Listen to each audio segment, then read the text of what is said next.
नमस्कार, मैं हूं संगीता राय। पूर्वांचल एक्सप्रेस न्यूज के इस वेब पोर्टल में आपका स्वागत है। आइए देखते हैं हमारे संवाददाता राम सकल यादव की यह विशेष रिपोर्ट।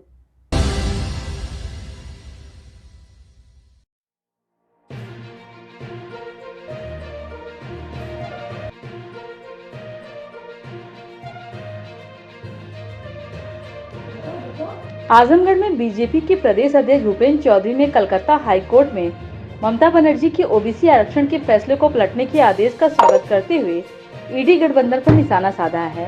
उन्होंने कहा कि वर्ष 2010 में ममता बनर्जी की सरकार के द्वारा एक वर्ग विशेष को खुश करने के लिए ओबीसी आरक्षण कोर्ट में रखी गई लूट के आदेश को रद्द कर तुष्टीकरण की राजनीति को झटका दिया है। बीजेपी अध्यक्ष ने कहा कि इस मामले में देश भर में बहस होनी चाहिए। पश्चिम बंगाल की सरकार ने मुस्लिम समाज की 118 जातियों को आरक्षण में छेड़छाड़ कर ओबीसी आरक्षण देने का काम किया है, संविधान की मूल भावना को छेड़ने का काम किया है।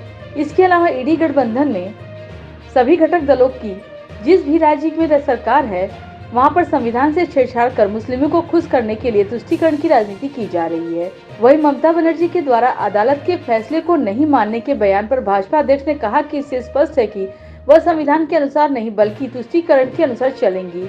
वहीं सपा की जनसभा में भगदड़ को लेकर बीजेपी पर अखिलेश यादव के आरोप को लेकर बीजेपी अध्यक्ष ने कहा कि जिनको भाड़ा पर लाया गया है और भाड़ा नहीं मिल रहा है तो वही लोग वहां पर हंगामा कर रहे हैं, मंच पर चढ़ रहे हैं। समाजवादी पार्टी की मूल में ही अराजकता है।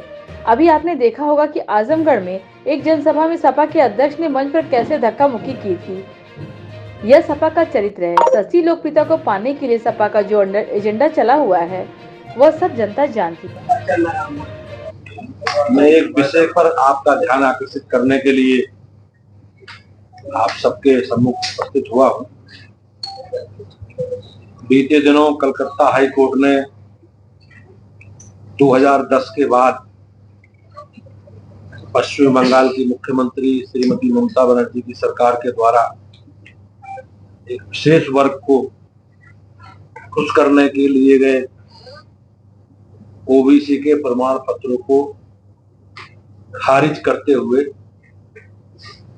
श्रीमती ममता बनर्जी सरकार के तुष्टीकरण की राजनीति को एक बहुत बड़ा झटका दिया है। कलकत्ता हाई कोर्ट का माननीय न्यायालय का यह निर्णय स्वागत योग्य है। माननीय न्यायालय का निर्णय इंडी गठबंधन की तुष्टीकरण की नीतियों पर एक करारा तमाचा है। इस निर्णय के बाद देश भर में इस विषय पर बहस होनी चाहिए कि जहां जहां संविधान पर छेड़छाड़ कर धर्म और तुष्टीकरण की राजनीति के कारण आरक्षण की लूट हुई है उसकी समीक्षा होनी चाहिए।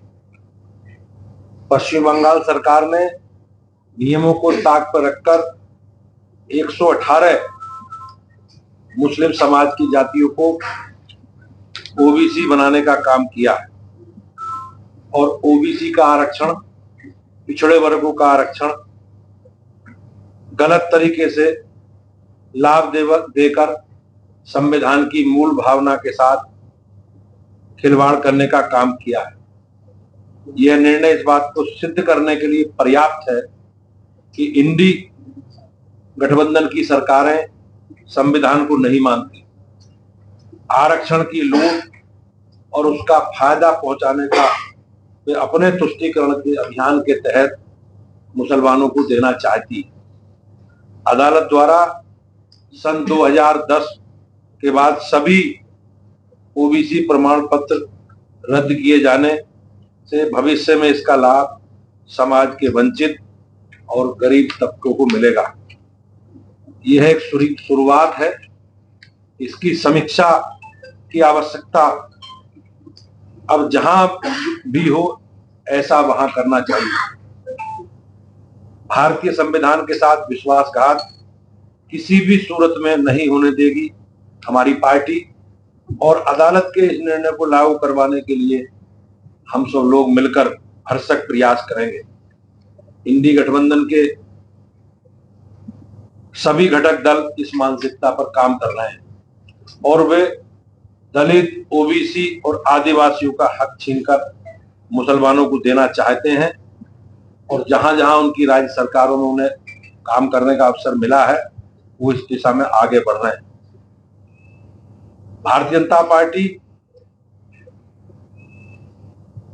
दलित, ओबीसी और आदिवासी के अधिकारों पर डाका नहीं डालने देगी। अदालत के इस निर्णय के बाद इंडी गठबंधन के नेताओं के बयान और ज्यादा शर्मनाक। ममता बनर्जी कह रही हैं कि वे अदालत के इस निर्णय को नहीं मानेंगी। उनकी भाषा बता रही है कि वे संविधान से नहीं बल्कि तुष्टीकरण की नीति से अपनी सरकार चला रही। इस विषय पर कांग्रेस के नेताओं के बयान भी चिंताजनक हैं। प्रधानमंत्री श्री नरेंद्र मोदी ने स्पष्ट किया है कि इस तरह से आरक्षण की लूट बंद होनी चाहिए। राष्ट्रीय ओबीसी आयोग, जिसे मोदी सरकार ने ही संविधान का दर्जा दिया है, वह भी विभिन्न राज्यों की सरकारों की ऐसी नीतियों का विरोध कर चुका है। ओबीसी आयोग के मुताबिक धार्मिक आधार पर आरक्षण संविधान की मूल भावना के खिलाफ और इस संबंध में कई राज्य सरकारों को नोटिस जारी किए गए हैं। 4 जून को मोदी सरकार बनने के बाद इस दिशा में सरकार और आवश्यक कार्रवाई करेगी। मेरी सभी जनता जनार्दन से देशवासियों से अपील है कि विपक्षियों की इस साजिश को समझे और उनके आधार पर, अपने वोट की ताकत के आधार पर इन सभी दलों का बहिष्कार करे।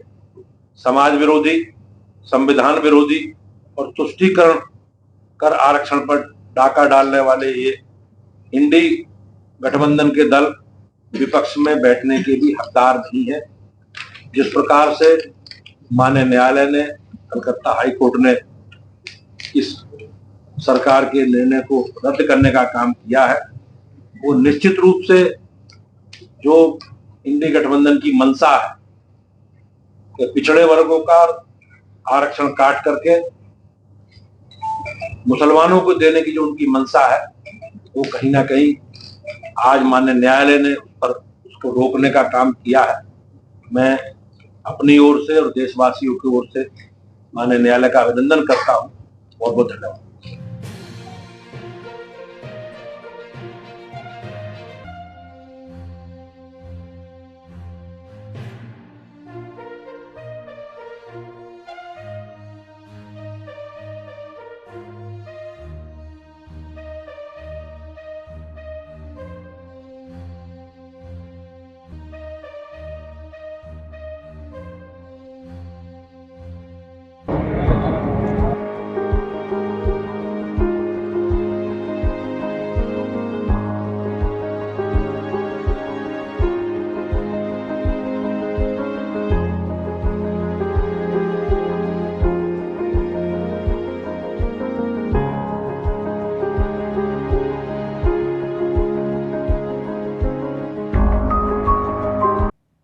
अगर आपको हमारी खबर पसंद आई हो तो हमारे चैनल को लाइक, सब्सक्राइब और शेयर जरूर करिए।